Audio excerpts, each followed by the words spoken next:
Tory MP Jacob ReesMogg accused the Charity Commission of being behind some of the barriers to freedom of speech English universities face. Speaking at the Human Rights Committee's meeting today, Mr. ReesMogg claimed the Charity Commission threatens student unions with their charitable status when deciding which speakers they can or cannot invite to campus. He said, "I'm a trustee of the Oxford Union and we have regular discussions about freedom of speech because the Charity Commission can get complaints about the people who are invited. I am much more worried about the Charity Commission saying that it's against the charitable objective to invite somebody with controversial views than I am about the students." Parliament TV Jacob ReesMogg revealed the biggest threat to freedom of speech in English universities. The students like to push the boundaries of freedom of speech, but there are other places that try and stop it. We have had to develop detailed policies for the sake of the Charity Commission as to who the students are allowed to invite. This to my mind is deeply objectionable. I don't think it's the business of the Charity Commission. I think it's the matter of the routine law. If we invite people who break the law, then we should certainly get into trouble, but if we invite people, whatever the views, who don't break the law, I never thought it was the business of the Charity Commission.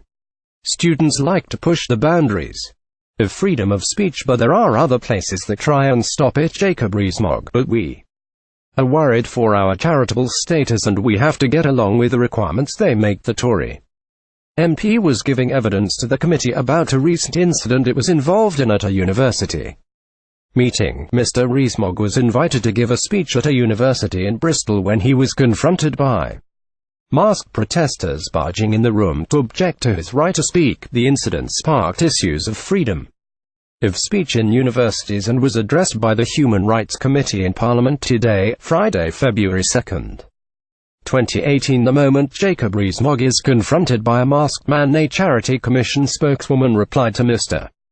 ReesMogg's accusations. She said many students' unions are charities and therefore bound by specific requirements under charity law.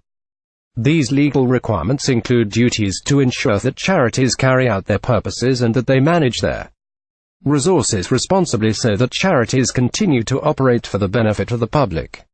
Civil society is an important place for the free exchange of views and debate. Our guidance is clear that charities, by the nature of the work, will sometimes raise issues that may be controversial. It is also clear that charities can challenge traditional boundaries. Charities with educational purposes, such as student unions, may further their purposes by arranging events and meetings involving speakers and encouraging debate. This is legitimate, provided that the trustees are able to demonstrate that doing so furthers the charitable purposes and that they have managed associated risks in accordance with the duties. Charity trustees should also ensure that, where relevant, they have appropriate safeguarding policies in place to protect those that come into contact with their charity from harm. Trustees must act within the relevant legal parameters, i.e. ensure the charity's activities are not illegal or in breach of equality or human rights law. Beyond this, trustees have broad discretion as to how they fulfill their duties. It is the Commission's role, set by Parliament, to regulate charities in line with the existing law.